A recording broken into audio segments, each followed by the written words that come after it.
Bismillahirrahmanirrahim. Ayan. Assalamualaikum warahmatullahi wabarakatuh. Alhamdulillah, segala puji dan syukur hanya milik Allah.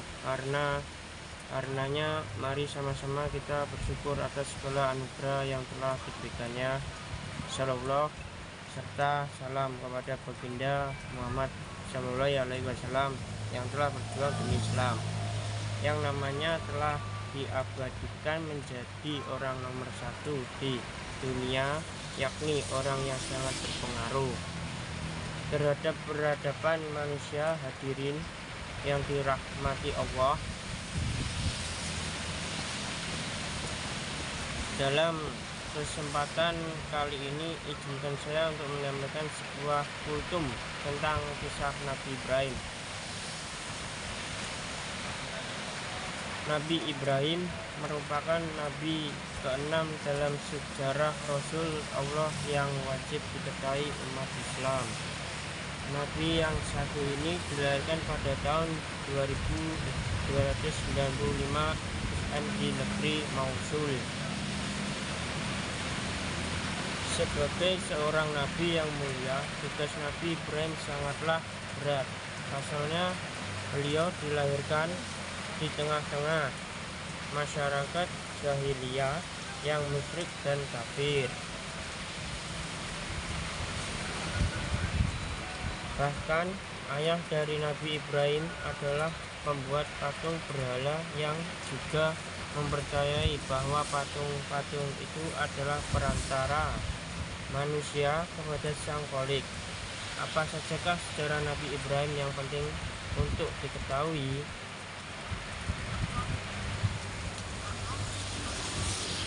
Sejarah Nabi Ibrahim secara singkat.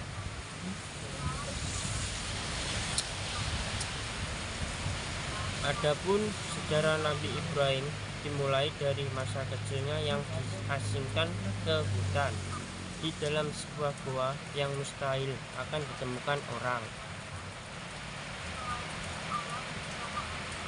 Hal ini dilakukan orang tua Nabi Ibrahim karena di zaman itu Raja Namrud mengeluarkan peraturan untuk membunuh setiap ada bayi laki-laki yang lahir.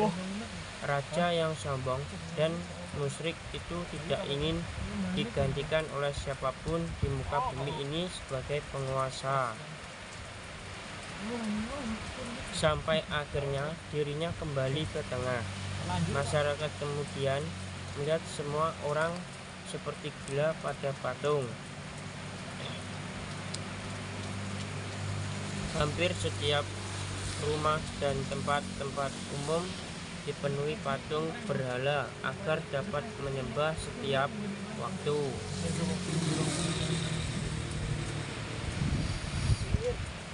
Tidak terkecuali di rumah ayahnya yang memang bekerja sebagai pembuat patung berhala.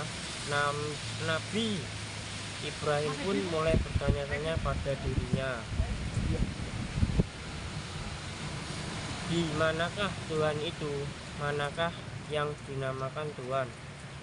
Allah memberikan mukjizat pada Nabi Ibrahim, yakni sebuah pemikiran cerdas, kritis, sekaligus mengutuskannya untuk mengajak semua orang bertakwa kepada Allah dan meninggalkan berhala-hala.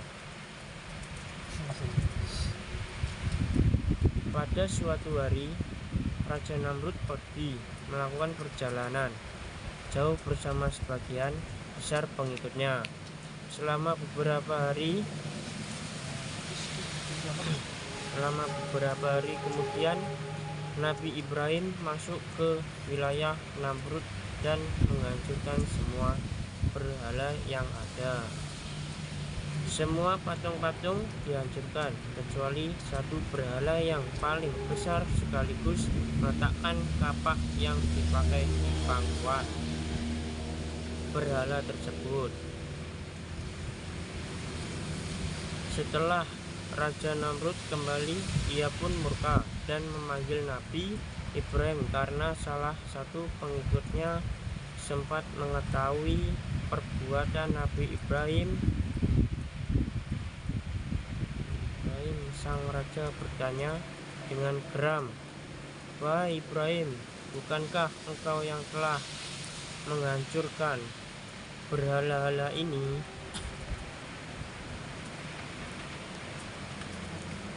"Bukan," jawab Ibrahim singkat.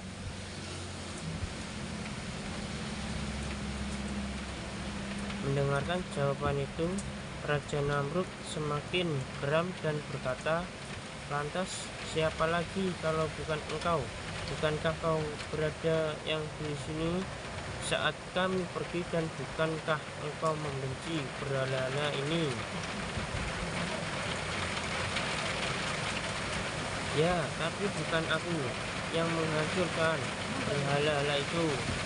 Aku pikir berhala besar itulah yang menghancurkannya. Bukankah kapaknya masih berada di lehernya?" sahut Ibrahim dengan tenang.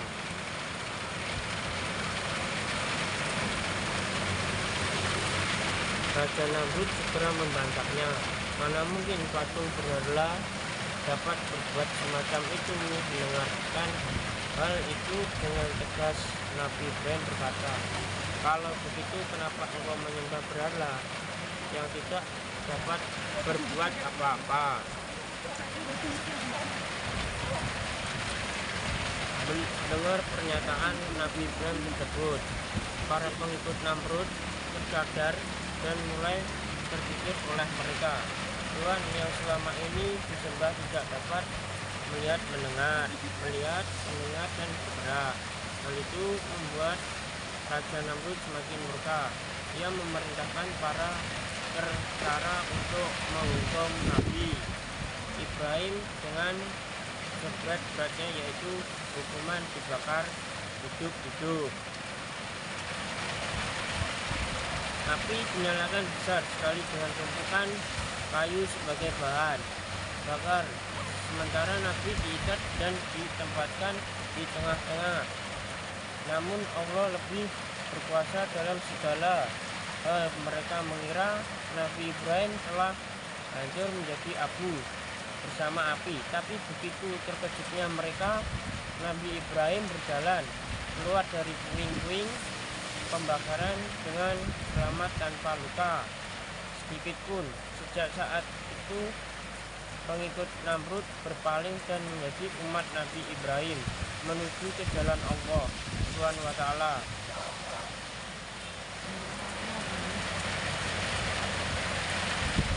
Hal ini juga tertulis dalam Al-Quran yang artinya, "Alam taro ilal lazina hajja Ibrahima fi rabbihi an ta'ulahul mulka isqala Ibrahimu rabbiyal lazi yuhyi wa yumitu qala an uhyi wa yumitu qala ana uhyi wa umitu qala Ibrahimu fa innallaha ya'ti bishas amsi minal masyriqi fa'ati."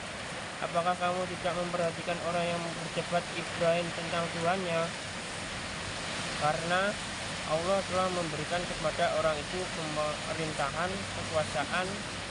Ketika Ibrahim mengatakan, "Tuhanku ialah yang menghidupkan dan mematikan," orang itu berkata, "Saya dapat menghidupkan dan mematikan." Ibrahim berkata, "Sesungguhnya Allah menerbitkan matahari dari timur, maka terbitlah dari barat, lalu terdiamlah orang kafir itu, dan Allah tidak memberi petunjuk kepada orang-orang yang zalim." Al-Baqarah ayat 25-8.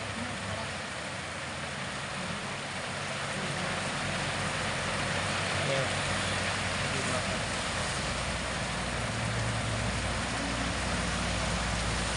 Demikian ceramah yang dapat saya sampaikan, semoga dapat bermanfaat untuk kita semua. Jika ada yang baik itu datang dari Allah, maupun jika dan yang buruk itu dari sisi dari saya pribadi, mohon maaf atas khilafnya tutur kata dan perbuatan. Semoga Allah membimbing kita semua ke jalan yang benar.